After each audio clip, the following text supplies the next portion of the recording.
just for the people around you, right here in the first 3 rows too.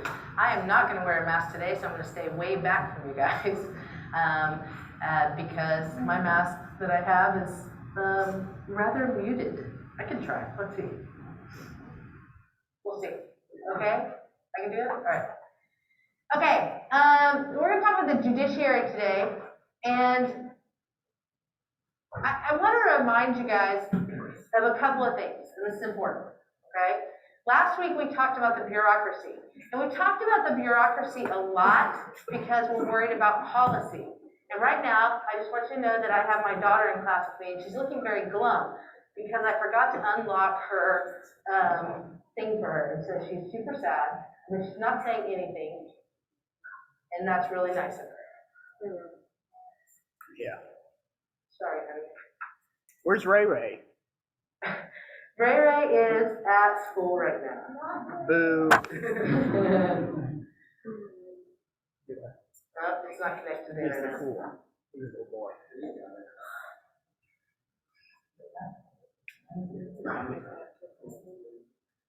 Connect to the internet, guys, thanks. All right, so Ivy does not have school today, because Norman Public Schools are out this whole week for Thanksgiving.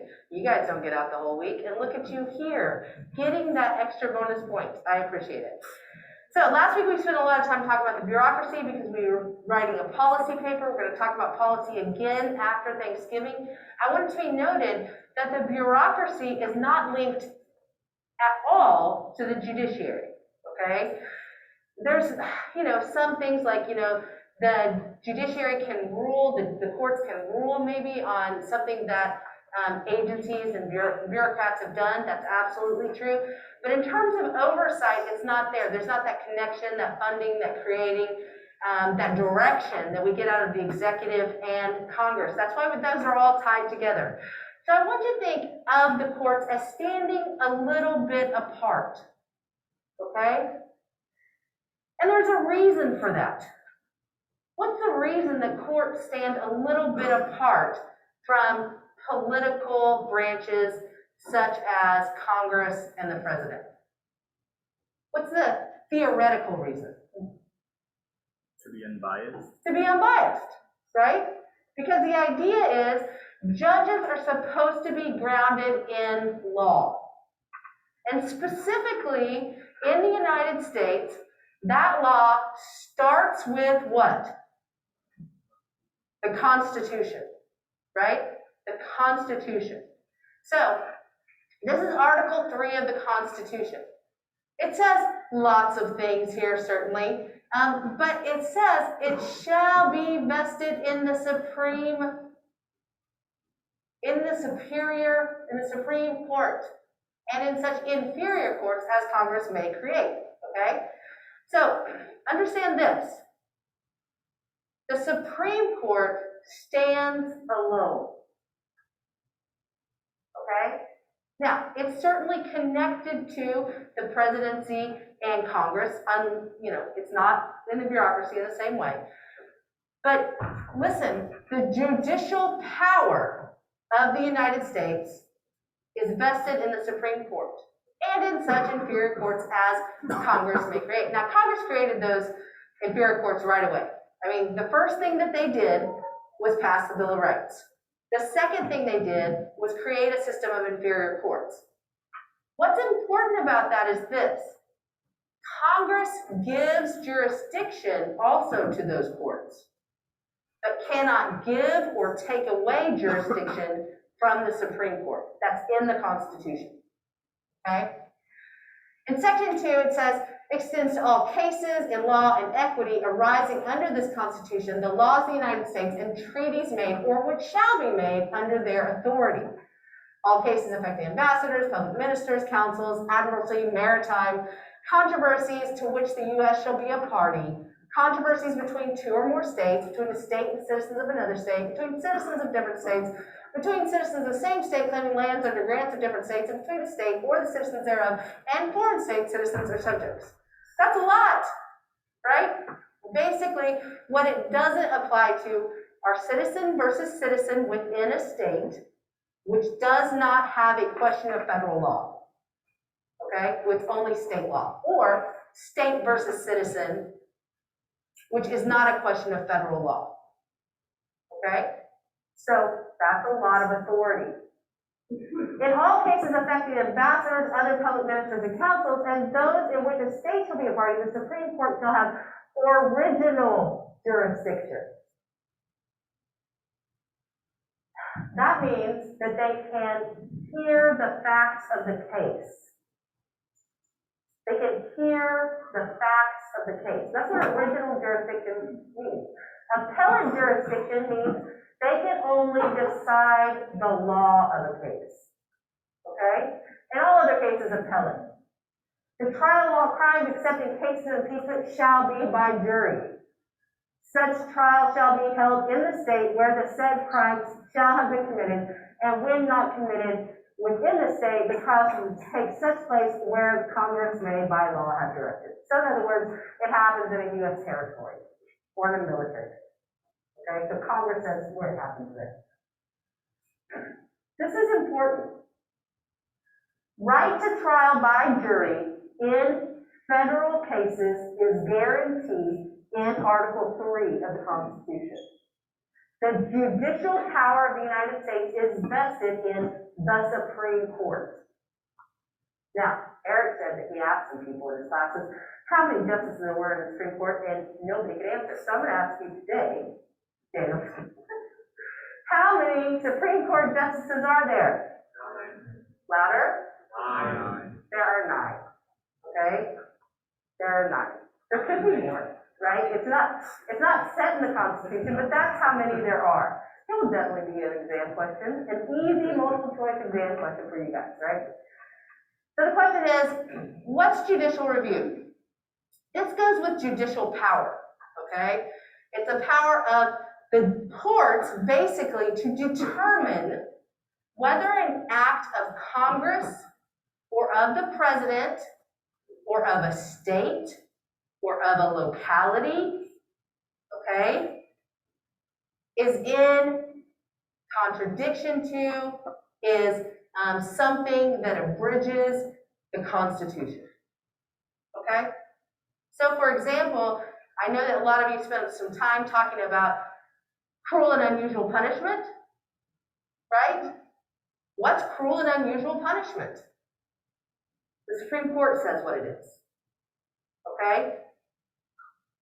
So the state of Oklahoma doesn't say what it is, the Supreme Court says what it is. Now, in other states, they have said cruel and unusual punishment is this, and the Supreme Court says, it can not, that's not, right? In which case, in that state has the power to say, no, for example, the death penalty is cruel and unusual punishment by our law. And the Supreme Court's like, that's cool, okay? But by federal law, it's not, okay? Basically, it's this. This is the power that the Supreme Court has over the other two branches to check them and make sure that their actions are constitutional. But not only the other two branches, but because of the 14th Amendment, also states, localities, counties, everything. Any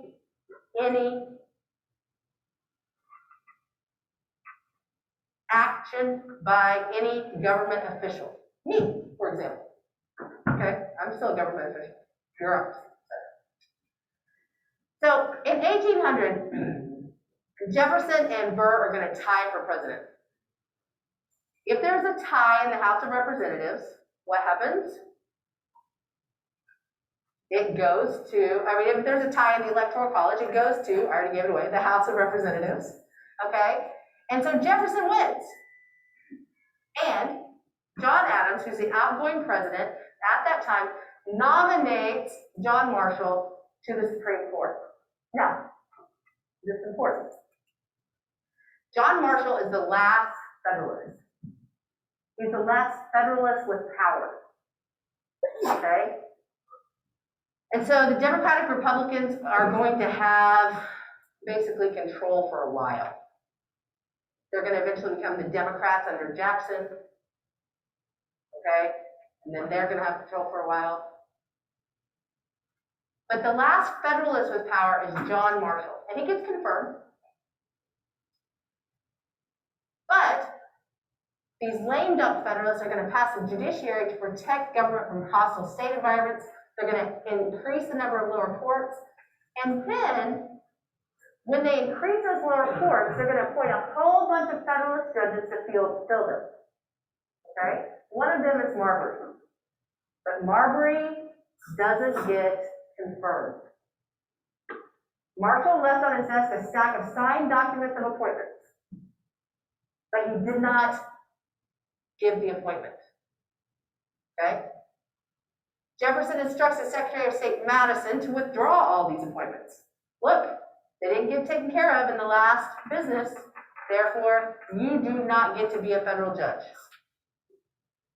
Marbury would really like to be a federal judge. What's some good reasons for being a federal judge? Lifetime tenure, right? Lifetime, it's like being a college professor, right? Lifetime tenure, okay? You don't have to worry about job security. Your pay can never be lowered. That's a pretty good deal. That's a pretty good job. Marbury would like that job. So, Marbury's going to sue Madison, who's the Secretary of State, and say, hey, issue me that position. It was confirmed. It was just sitting on your desk. Give it to me. It goes directly to the Supreme Court. And what Marshall says is interesting. He says, Congress passed an act, the Judiciary Act, giving the Supreme Court original jurisdiction over something it did not have the authority to do. The Constitution doesn't say that the Supreme Court can do that. Therefore, the Supreme Court does not have original jurisdiction over that.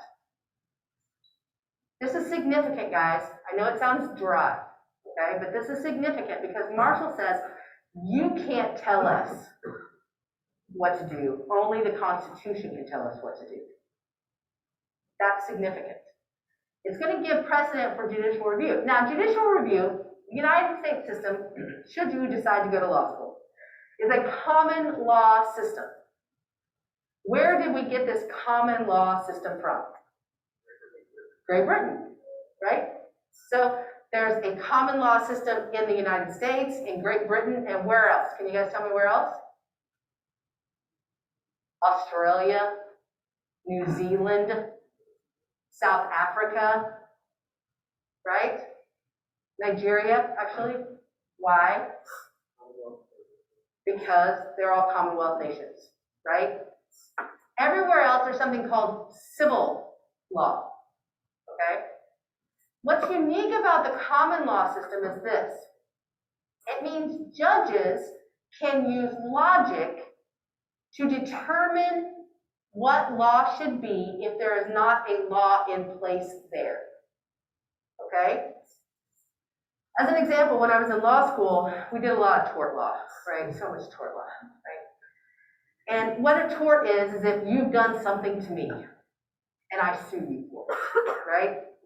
If your apple tree is dropping apples in my yard and therefore making a mess, I can sue you over it. It's a tort, okay? And so one of the things that happens in common law is the development of the reasonable man standard. And I'll tell you, the reasonable man is Superman. Reasonable man is not the common man. That is different. That is not by common standards or, hey, anybody can make that mistake. Because the reasonable man would not. Okay? The reasonable man standard is something that develops out of law. It's not something that's written in the statute, which it would have to be in civil law, which means the common law has a flexibility. Now, Jefferson was furious about this. Because essentially, what Marshall does as the last Federalist is say, yeah, that law's no good. And it should have been it. Right? That should have been the end of it. No, we can't follow that law. Done. Ruling's over. But he spent about 4 pages explaining that the Supreme Court had the power of judicial review. And Jefferson was livid. He was like, this is obiter dicta. You know what obiter dicta means? It just means other words that mean nothing, that have no precedent. And it's the most important precedent in American jurisprudence, judicial review, okay? The power to claim or to rule that laws created are unconstitutional, okay? Judicial review. So here's a Marbury versus Madison video. Some scholars have called it the most important case in the history of the Supreme Court. What started out as a minor matter about federal jobs turned into a legal decision that resonates to this day. You want legal drama? You got it. This is the story of Martyring versus Madison. In 1800, Thomas Jefferson defeated John Adams in the presidential election. Just before he left office, Adams appointed a bunch of judges from his Federalist Party to the District of Columbia courts. These appointments were approved by the Senate and signed by the president. Great, I'll explain it. But there's a hold up. The last step before these judges could take office was a commission, a formal piece of paper that said essentially, this is their job and these guys are good to go. These commissions hadn't been delivered yet, which meant the judges couldn't start their jobs yet. And when President Jefferson took office in March of 1801, he said, not so fast on those commissions. He had his Secretary of State, James Madison, keep them from being delivered. One of those prospective judges was named William Marbury, a Federalist Party member from Maryland. Marbury said, no fair, I want my judge job, and he brought the case to the Supreme Court. Marbury wanted the court to issue a writ of mandamus. That's legalese for a court. Attendance. Marbury wanted the court to order Madison to show why he couldn't get his commission. In 1803, Supreme Court Chief Justice John Marshall himself, a Federalist We're appointed taking by John attendance, Adams, just a reminder, ruled in on case you didn't hear me. Marbury versus Madison. He saw this as an opportunity to establish some important legal precedents, decisions that extended way beyond whether or not Marbury got his job. First, Marshall ruled that Marbury had the right to receive his commission. So that means I get my judge job, right? Relax, Marbury. Marshall also ruled that Marbury had a right to remedy, to have his wrong righted. Okay, so I get my job. Yeah, relax, Marbury. Chill out, buddy. There was a third part to Marshall's decision, and this is what made Marbury versus Madison so important. Marshall ruled that the Supreme Court didn't have the power to make Madison hand over Marbury's commission.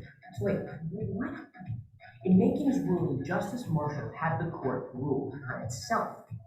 Marshall brought up the Judiciary Act of 1789. This was a law that gave the Supreme Court the power to rule in cases just like this. But Marshall ruled that Section 13 of this law violated the Constitution because it gave the court powers that the Constitution said it shouldn't have. Long story short, it wasn't the Supreme Court's place to rule in a decision like this. In striking down the Judiciary Act of 1789, Marshall also struck a blow against the authority of Congress. The Constitution, as Marshall put it, was the supreme law of the land. Whenever Congress and the Constitution were in conflict, the Supreme Court returned to the Constitution. This is called judicial review, and it's been an important function of the Supreme Court ever since. In relinquishing the power it was granted in 1789, the Supreme Court defined its emerging role for the young nation. The court staked out its claim as a branch of government equal to and independent of Congress and the executive branch. All that from a case about someone's paper not getting delivered. So basically, he said the same thing I did, but more entertaining, I think, probably. So, original jurisdiction is the right of a court to hear a case for the first time. In other words, to hear the facts of a case. Okay? And when you hear the facts of the case, then the law is applied to those facts. Okay? And in an appellate situation, you can appeal that the law was not applied correctly. Okay? You can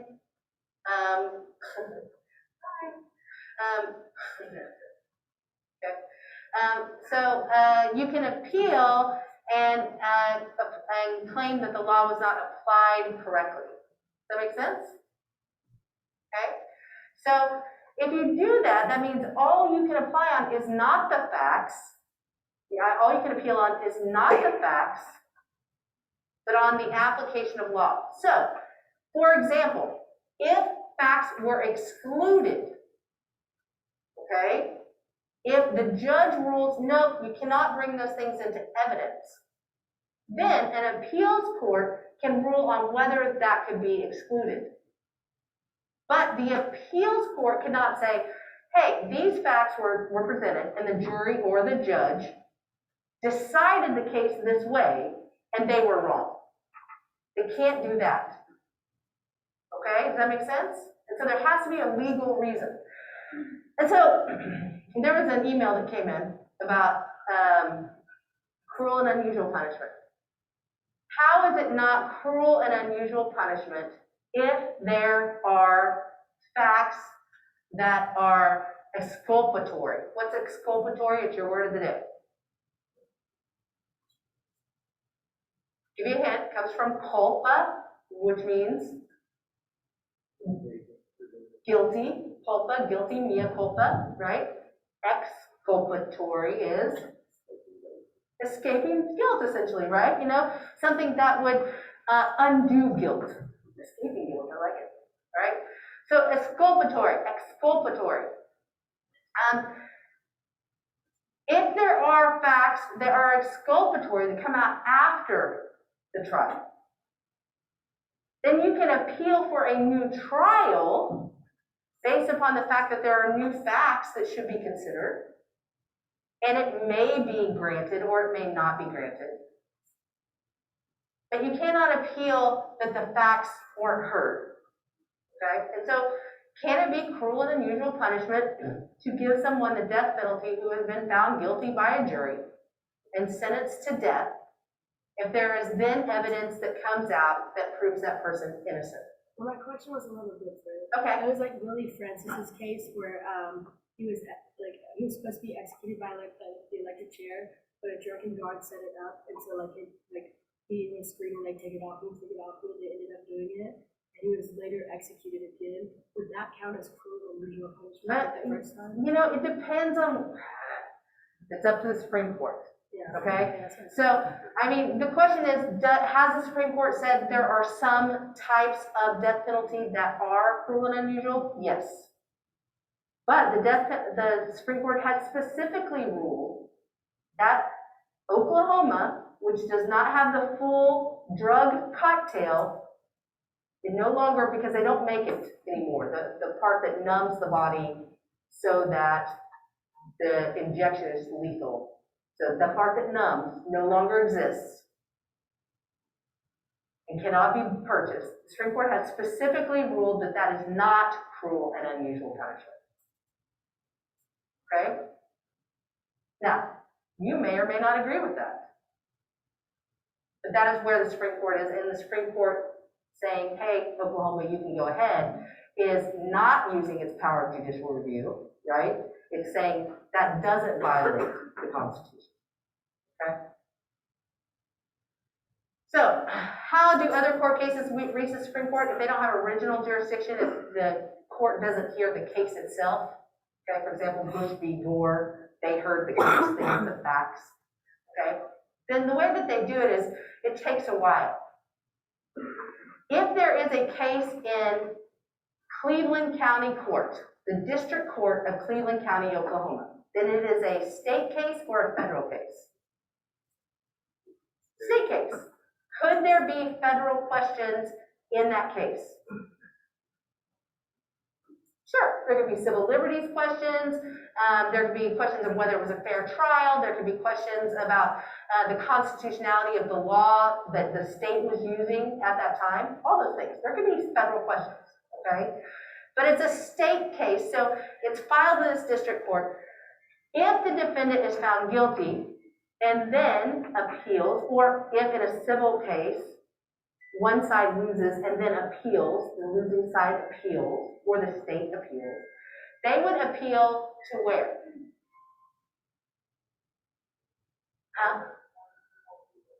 In Oklahoma, they would appeal to a mediating court. There's the Court of Civil Appeals, right? And there's the Supreme Court, and there's the Court of Criminal Appeals, okay? The Supreme Court hears civil cases, and it's the highest in the state of Oklahoma. It's bifurcated, and it hears only civil, but it's the Supreme Court. The Court of Criminal Appeals is actually the highest court in Oklahoma on the criminal side. There are a couple of other states that have this bifurcated system. Texas is one of them. Most of them have a Supreme Court. At that point, when you have run out of state remedies, you can then appeal directly to the Supreme Court if it is a question of federal law or constitution. Okay? So you have to go through the state and then across. Now, if I'm in federal district court in Oklahoma City, and I lose there, then I'm going to appeal to the Circuit Court of Appeals, and in Oklahoma, that circuit court is going to be in Denver, okay? And from there, I can appeal on a legal, again, only legal questions, to the Supreme Court. In each of these cases, the Supreme Court gets to decide whether or not it's going to hear the case. Okay? The rule of four. 4 Supreme Court justices have to say, we want to hear this case. They get, by the time it goes through the process, hundreds of thousands of cases. They hear less than 100 every year. The closest U.S. District Court to Norman, Oklahoma City, right? It's downtown, yeah.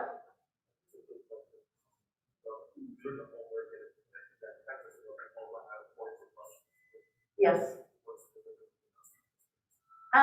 What I would say with courts of last resort is essentially this, that every state has courts of last resort, but we have a bifurcated system. So there's a court of last resort that's a Supreme Court in civil cases in Oklahoma and in Texas, and there's the Court of Criminal Appeals that's the court of last resort, at which point you can appeal to the Supreme Court. In Oklahoma and Texas, both. It's bifurcated. Okay? So those judges only hear criminal cases. So those judges only hear civil cases. So Oklahoma City is the closest. It's the United States District Court for the Western District of Oklahoma. It's right downtown. It's across the street from the bombing memorial, because it used to be across the street from the federal building that no longer exists because it was destroyed in 1995 by a domestic terrorist. The U.S. District Court has original jurisdiction. Trial courts have original jurisdiction, which means they can hear what? The facts of the case. And the judge applies the law. There can be a judge or a jury. Oklahoma actually has 3. And for such a small state and a western state, that's unusual. The reason we have 3, any ideas? It has to do with our history. Tribal. It's basically tribal divisions. So there's the eastern, there's the western, and there's the northern. So the eastern is in, any guesses? What? No, the northern is in Tulsa. Okay, you guys have to look it up. All right. So citizens from 2 states, if it's $75,000 or more at stake, if it's less than that, then they have to hear it in the state. They also have bankruptcy. So all bankruptcy goes through the federal system because there is a specific set of laws in the Constitution dealing with bankruptcy. Yeah. Huh? Muskogee is correct. Okay. So the Eastern District is in Muskogee. It was the first court that I was actually admitted to. So cases are decided by a single judge in these cases. Sometimes by a panel of 3, if it's like something that they think is going to be really contentious. But mostly, and I'm talking like 99% of the time, just one judge hears it. The U.S. Courts of Appeal are here. We're in the 10th Circuit in Oklahoma. Texas is in the 5th Circuit, right? We have the 9th Circuit, which is in the entire western United States, right? The 8th, the 7th, 6th, 11th, 4th, 3rd, 2nd, and 1st, okay? These are the circuit courts of appeal. You can appeal to them on a question of law from federal district court, and then if you lose there, you can appeal to the Supreme Court. The size has not been determined by the Constitution. There are 9 justices, but there don't have to be. Roosevelt, very famously, when the New Deal was being blocked, you know, the Congress was passing New Deal legislation, and Congress was saying, oh, we don't have the power to do it. And the Supreme Court was saying, the Constitution doesn't give us the power to do that. Roosevelt said, I think it can appoint some more judges. So somebody changed their mind. Somebody changed their mind on the Supreme Court to keep it close, to keep it a very small number. It's the switch in time that saved 9. Okay? They use a rule of 4, as I said, to determine. These are the current Supreme Court justices. Who's the oldest?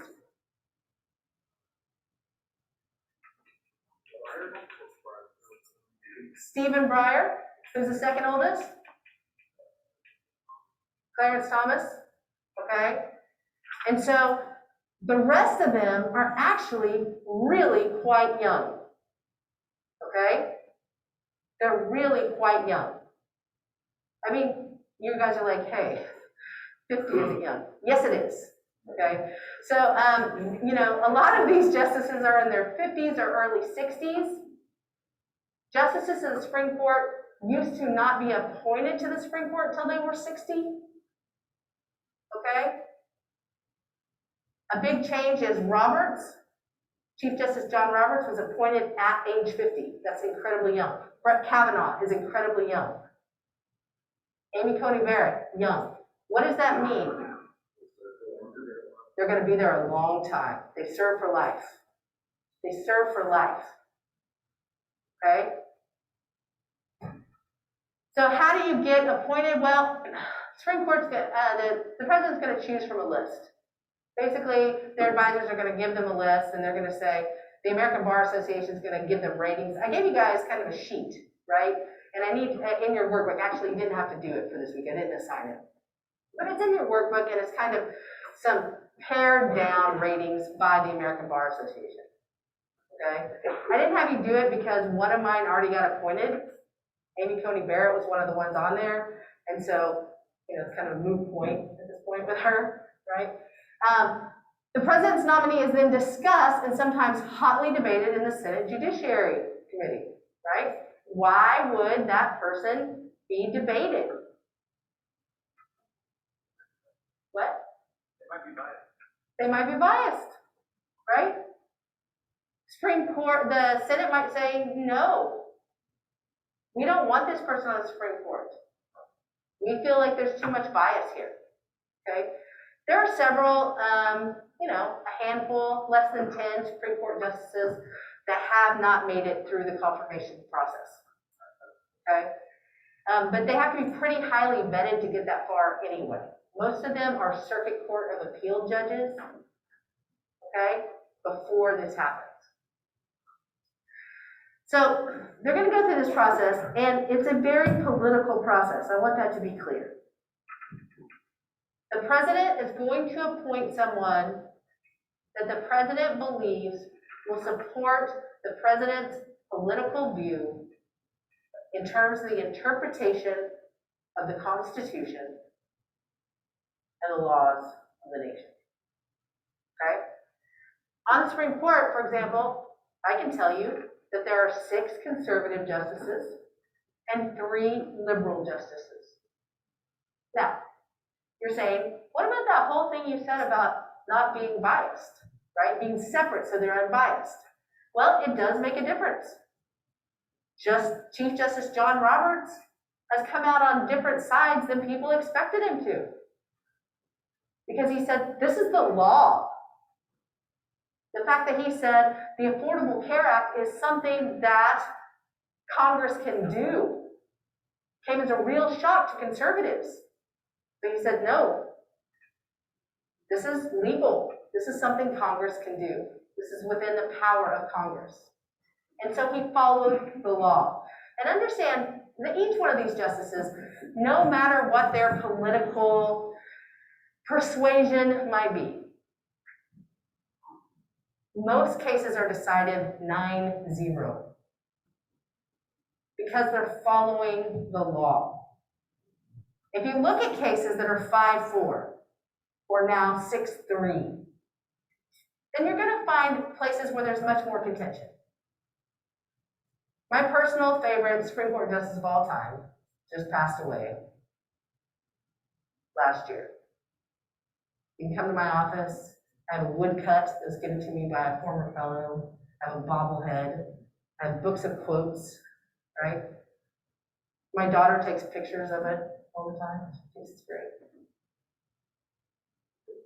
Ruth Bader Ginsburg, if you want to read some amazing dissents, read her dissents. They're scathing. You want to read some you want to read some other amazing dissents? Read Justice Antonin Scalia's dissents. They're amazing. And one is very conservatively biased, and one is very liberally biased. And they were best friends. They were best friends. So understand that these justices are saying, this is how I see the law. And they're interpreting it in that way because they have been trained as lawyers. And lawyers have a particular problem with their brain, which we all have, yeah. What? A dissent, okay? Thank you, sorry. When the court decides something, it sometimes just decides it 9-0 and just moves on, right? It doesn't really say anything about it, okay? But in most cases, there is a majority opinion. And in that opinion, someone has been assigned by the Chief Justice to give the ruling that will be precedent, which means it's law, with that sort of case, okay? There are also concurring decisions. Hey, I agree with the majority, but also this, right? Or, but not this bit, right? I agree with the ruling, but not how they came to it, okay? That's a concurrence. I agree with the way they ruled, but this is the law I would have used. Or I just want to, say something, right? So I'm going to concur. A dissent is when they disagree with the majority opinion.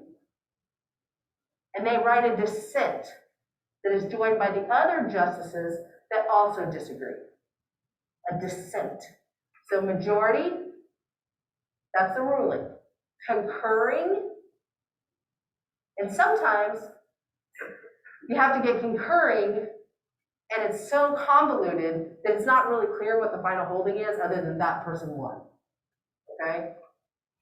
And then there's the dissent, which says, no, this is a bad decision, and this is why. Those are always much more scathing, right? And more fun, frankly. I mean, they're more fun to read. That's why I suggest you read dissents. So the Senate, right, is the one who confirms. The president is the one who nominates. Activism versus restraint. Activism is when the Supreme Court overturns legislation. Restraint does not. The Roberts Court is very activist. The Rehnquist Court was activist. And this is what's interesting about that. These are conservative courts. How many of you have ever listened to talk radio and heard the phrase liberal activist judges? Or heard that phrase anywhere? Liberal activist judges. 1, 2, 3, 4, 5, 6. Here's the deal. Liberal activist judges haven't had a ruling in 1978, since about 1978. Okay? Liberal activist judges have not had control of the Supreme Court since 1978. The court is activist, but it is a conservative activist court. It favors state power, and it's pro-business. Okay? Now, the question is this constitution something that evolves with time? Is it a living constitution? Remember whenever I talked to you about the First Amendment, and Eric yelled at you about the First Amendment? We talked about the First Amendment, and we talked about the freedom of speech and press and the media, right? You know, it's part of that, right? Yeah. And we talked about how social media is part of that. Because that's what the founders intended, right? That social media be included. They knew all about it. They knew computers were coming, right? I mean, they didn't. But we still understand what speech means more broadly, right? What's original intent? What's living constitution? Justice Antonin Scalia was a stickler for this. He was a darling of the conservative position on original intent. One day, a friend of mine was in an elevator at Georgetown Law School, and she walks in, and she is furious after being in a class. And she's like, Scalia's position on this is ridiculous. That's not original intent. He claims to be an originalist. He's not an originalist. These are all the reasons why this violates that idea. And her friend's eyes are getting wider and wider. And she turns around. There's Justice Antonin Scalia. And he said, no theory is perfect. Walked out of the elevator. So, whether we're talking about a living constitution or original intent, understand that nobody is, this is the way it is in terms of interpretation. Judicial philosophy is the way in which a judge understands and interprets the law. I think that I'm running a little bit over on this, so I'm going to move on a little bit, and so I'm going to ask you this poll instead. When interpreting the Constitution, Supreme Court judges should rule based on the original intent of the framers, rule as if the Constitution is a living document that evolves and changes over time. 11,000. That's how many times people have tried to change the U.S. Constitution. Clearly, a lot of Americans have thought it could use some work. But despite 11,000 attempts, only 27 changes have actually been successful. They're called amendments, and thanks to amendments, we have things like freedom of religion and press, the right to bear arms, and votes for women. We made alcohol constitutionally illegal, and then turned around and made it legal again. Yay! So, it seems like the Constitution should and does change along with American society. You might even say it's a living document, right? Well, that's what some believe. Others think that the Constitution is a locked document, or dead. Okay. And the conflict between these two sides can be confusing. Our country uses the Constitution to decide the legitimacy of laws.